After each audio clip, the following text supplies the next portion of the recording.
Ya mudah-mudahan bisa.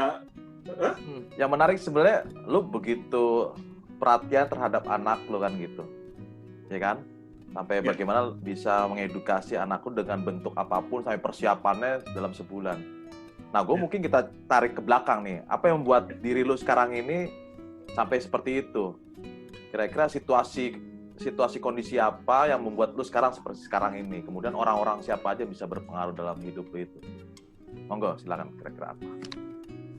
Jadi ya sebenarnya ini sih tadi based on kekhawatiran juga sih perkembangan anak zaman sekarang tuh seperti apa gitu loh. Terus sebenarnya di dalam kehidupan yang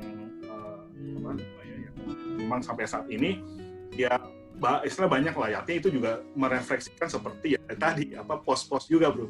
Gitu. Jadi ketika pos pertama itu ya pastilah orang tua lah. Orang tua itu kan pasti ibarat kata itu di pos pertama itu yang menentukan gitu. Menentukan itu artinya kita bisa sekolah di mana kan orang tua. Ya kan? Sampai akhirnya kuliah di mana, terus akhirnya ketemu Bro Agung gitu kan. Di depan kampus gitu kan. Itu kan dari orang tua juga. Sampai akhirnya menemukan ya istri lah dan berkeluarga itu kan menjadi suatu pos-pos kehidupan. Ya lah istilahnya namanya orang sukses itu kan pasti nggak lepas dari seorang istri. Bukan begitu Bu Agung? Betul. Betul ya? Gitu. Betul Mbak Christine? Dilempar lagi. Loh, salah nih ntar. Ya, tetaplah artinya ya istri pun juga menjadi orang yang berpengaruh juga lah. Terus apa lagi sih? Ya siapa lagi ya teman-teman gitu. Soalnya pun kita bergaul dengan siapa gitu, berteman dengan siapa. Gitu. Kalau berteman dengan yang istilahnya yang nggak benar ya kita juga yang nggak benar gitu. Ya, gue dapat kesempatan berteman ya kayak macam ini lah, teman-teman kayak Mas Agung gitu, Mbak, gitu. Jadi kalau ketemu itu lebih yang dibicarakan inspirasi. Ada sesuatu yang dibawa lah ya abis betul. Gitu betul. Ya. Di dalam pertemuan itu pasti istilahnya ada sesuatu yang memang yang kita bawa. Buat apa sih ya? Buat kehidupan kita juga lah. Gitu, dan itu universal lah, artinya semua pun juga bisa mengadop itulah. Gitu. Teman kantor juga sama. Gitu. Kalau kita kerja itu kan teman kantor yang dominan ya, kita kerja jam itu kan memang tergantung teman kantor kita istilahnya nggak baik ya kita juga nggak baik. Gitu. Dan teman kantor waktu itu yang sempat awal kerja itu buat gue itu ini lulusan pesantren. Oh ya? Iya. Oh gitu ya, luar biasa tuh. Terus, iya, jadi kerjaannya kalau misalnya keluar kota itu ya gue diajak ngaji, ya udah ikut. Oh. Ya itu positifnya lah. Jadi ya itulah karena lingkungan juga sih. Gitu. Nah, yang paling dalam hidup lo, kira-kira yang paling berkesan, yang manis dan yang pahit, kira-kira apa dalam selama hidup lo yang bisa? Yang sampai sekarang tuh lu nggak lupa dan lu bisa memaknai secara positif, entah yang pahit atau yang manis, apa kira-kira? Ya karena gue yang pahit dulu ya, pahit dulu kali ya. Kalau yang pahit gue sih gue tuh gue orangnya tuh easy going, jadi artinya segala yang memang pernah menimpa yang pahit ya gue juga syukur itu menjadi suatu episode gitu. Jadi dan setelah itu ya udahlah gitu loh, kita coba buatkan prinsip gue tuh begini ya, artinya ya kalau bisa sih ya kita masih belajar juga ya, bukannya istilahnya yang ahlinya gitu kan. Yang penting itu kan prinsipnya itu kan hari ini itu lebih baik dari hari kemarin kan, itu aja. Gitu. Oke, oh gitu. Hidup gue itu yang pahit itu ya udah gue nggak bakal gue ikat gitu. Kalau emang ada udah kita buang jauh. Gitu. Jadi secara di dalam alam bawah sadar itu ya kita coba yang manis-manis aja gitu. Yang gitu. Makanya kan lebih sering kalam gitu. Apalagi udah umur kayak begini kan. Biar mengurangi kerutan juga gitu ya. Betul. Makanya kan tadi kan kita kembali ke komunitas, ya udahlah istilahnya walaupun ya kita tetap kita juga beraktivitas lah, dalam artian ya nanti setelah pandemi kita mulai lagi gitu kan. Gunung-gunung berikutnya lah gitu. Itu sih jangka pendek ya. Jadi ya sebenarnya ada jangka panjangnya juga gitu. Jadi kan konsep diskusi hari ini kan fokus bagaimana konsep jangka panjang ya. Oh iya, betul. Sekalian dijawab tuh, Bro ya. Itu kira-kira Betul. apa? Konsep itu seperti apa yang lu tangkap dari konsep itu? Ya, jadi tadi kan jangka pendek ya gitu ya. Jadi pendeknya juga masih tiarap gitu kan, jangka panjangnya juga masih tiarap juga nih. Nggak mau, Bro. Ya semuanya kita berhubungan sama outdoor, ya kan? Ya kita juga hold lah gitu. Jadi sebenarnya sih ya nggak terlalu muluk-muluk lah. Jadi kita sih ya bukan menjadi entrepreneur yang gimana-gimana lah gitu. Kita udahlah istilahnya kita punya bisnis, kita lebihnya lah hanya ke sosial lah gitu. Jadi kan untuk pengembangan bisnis itu yang dimana kita coba social entrepreneur. Social entrepreneur ya. Jadi ya gimana tuh konsepnya yang lo coba sekarang yang lo pikirkan tuh?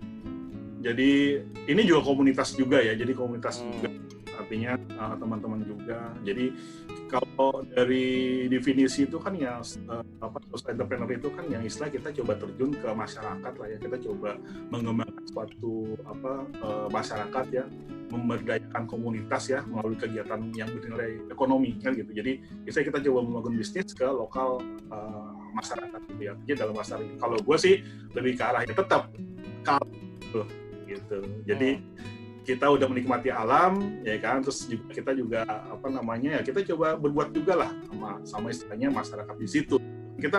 Kalau kita jalani itu kan sebenarnya kan kita nggak hanya kita nggak hanya cuma menikmati alam, kita juga tadi ada konten, kita juga ada research gitu kan.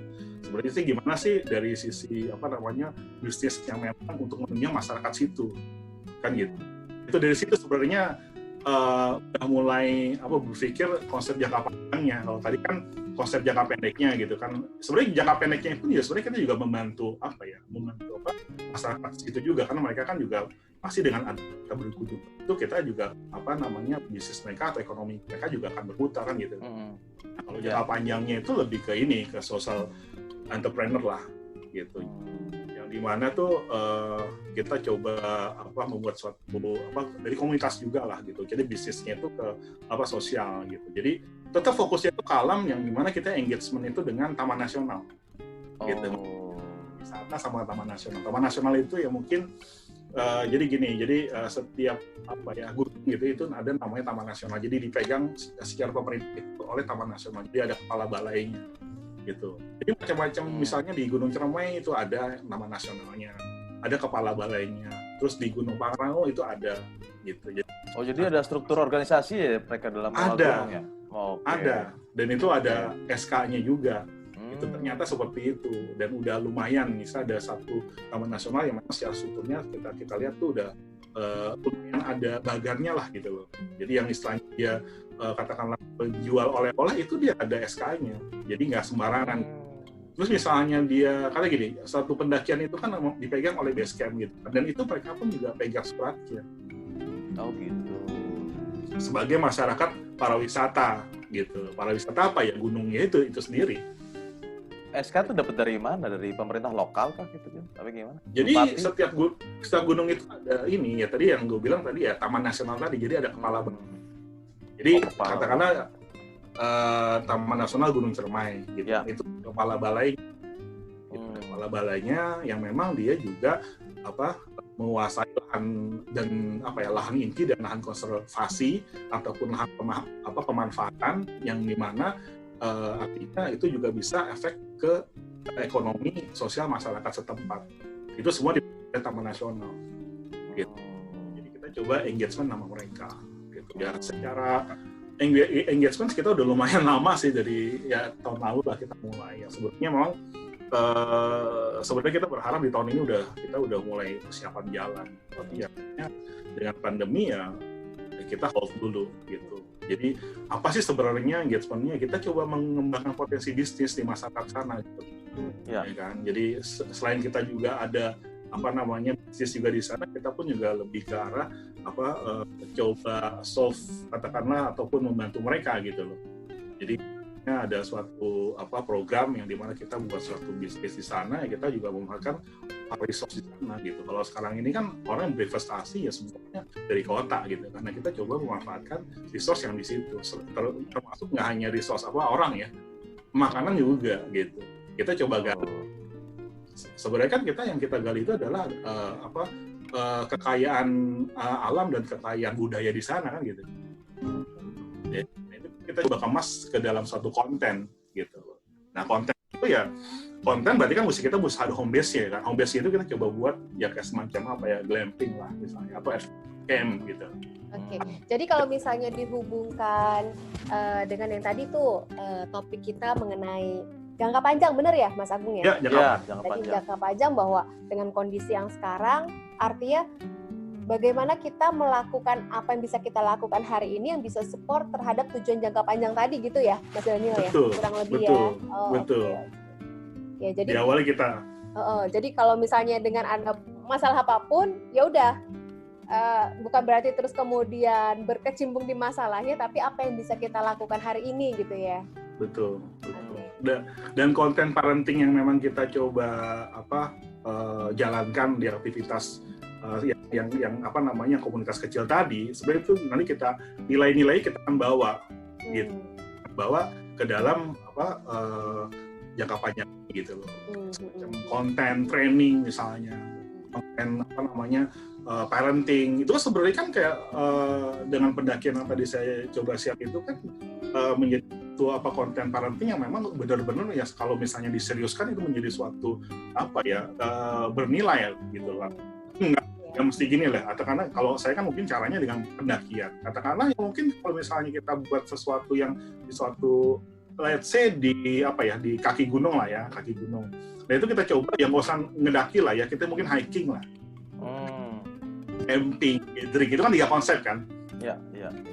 Gathering. Sebenarnya dari hiking itu sebenarnya kita juga bisa buat suatu konten yang dimana kita sisipkan ya itu tadi parenting konten tadi.